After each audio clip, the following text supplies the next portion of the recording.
Welcome to Meanwhile in Turkey, Turkey's only crowd-funded, English-speaking news show. This past weekend, we saw the return of Formula One. The Turkish Grand Prix, it's lights out and away we go, and they are crawling off the line, especially Max Verstappen. It ended up with Hamilton winning the race and the season. Lewis Hamilton wins the Turkish Grand Prix and is a 7-time. The controversy started with Hamilton complaining that there was no reason to redo the track and that was a waste of money. Okay. Second, a picture of a dog was seen running around the track. Last but not least, we bitched about the champagne. By the way, when we mean us Turks.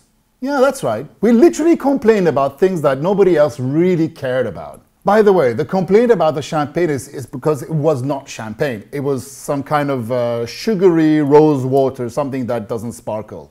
The president's aide, Ismail Cesur, said that, well, in countries such as Malaysia, UAE, and Bahrain, we also do the whole procession without alcoholic champagne.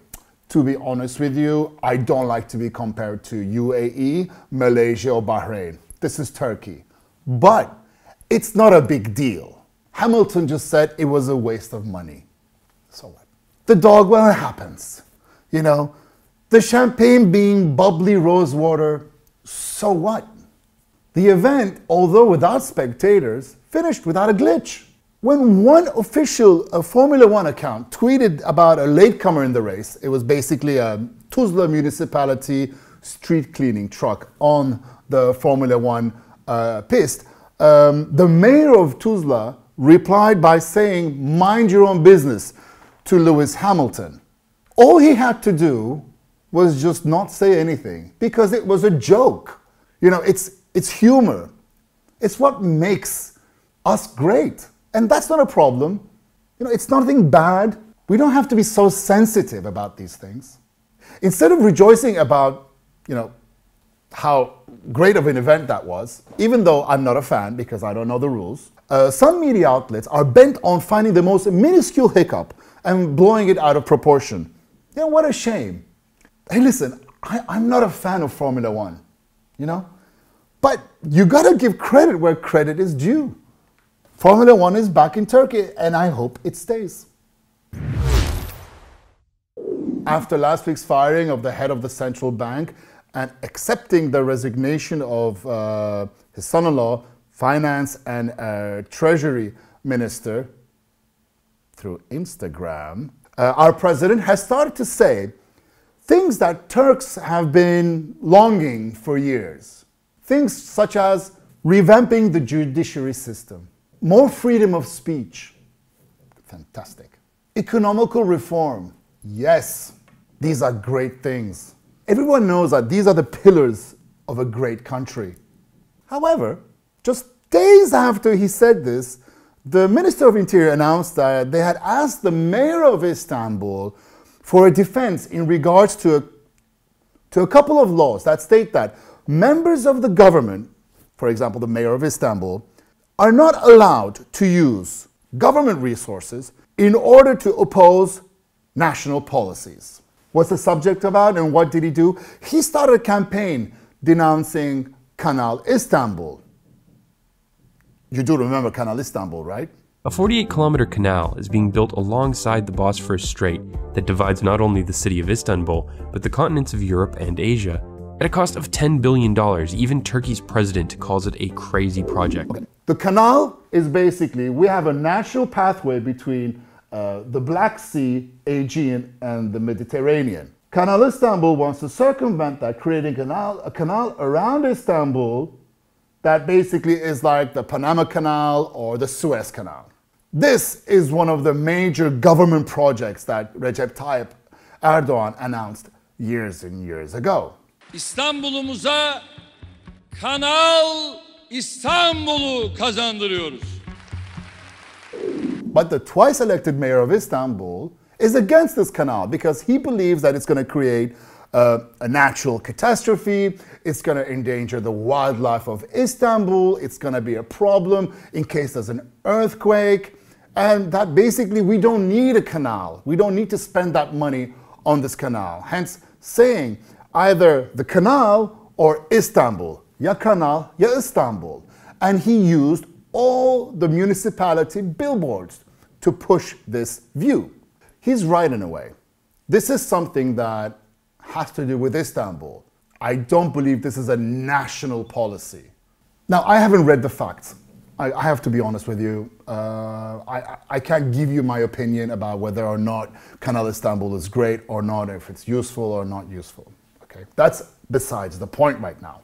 The point that I'm trying to make is, days after President Recep Tayyip Erdoğan said this, doing this to the twice elected mayor of Istanbul only gives the mayor more and more reason to win the next election. The power and authority accumulated in the hands of the political power can increase so much that the very existence of democracy becomes questionable. A new show dropped on Netflix called Ethos. It's a great drama set in Istanbul. It's written and directed by Berkun Oya. He's also my high school alum.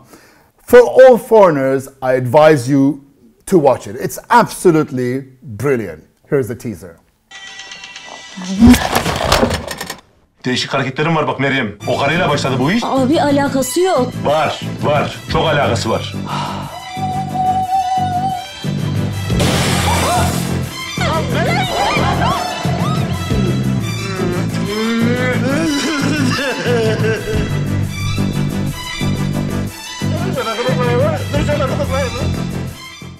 But once again, us Turks found ourselves bitching about the show. I loved it. Why don't we accept the fact that a Turkish-born director sold a show to the world's biggest online streaming platform, opened the gates to thousands of other directors, thousands of other actors whom are stuck in a dying Turkish media industry where the only sentence they will ever hear is, "We don't have a budget for that." How about we focus on the business deal and congratulate Berkun for a job well done. Good job, Berkun. Miss Uganda contest was busted last week due to health reasons. The guests were not wearing masks, nor were the contestants, and there was no social distancing. So police raided the place and gave fines to everybody that was there. Oh, wait, sorry. I forgot to mention. This was in Istanbul. Yeah. Home of Miss Uganda.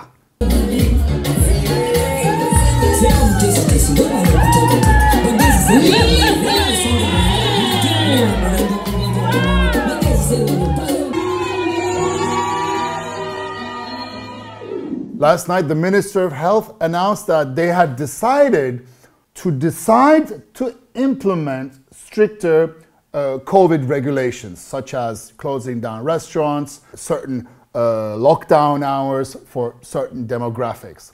However, they only decided to decide. We still don't know what the decision is on when they're going to decide to prevent this. The numbers are going up in Istanbul. Hospitals are overwhelmed. Nobody's wearing a mask. The second wave is here, and it's stronger than ever. I really hope we decide to do something real quickly. Like I've said before, a 2-week lockdown in Istanbul. That's what we need. Anyway, this has been Meanwhile in Turkey. Thank you for watching, and don't forget to like, subscribe, share, and comment. And I'll see you next time.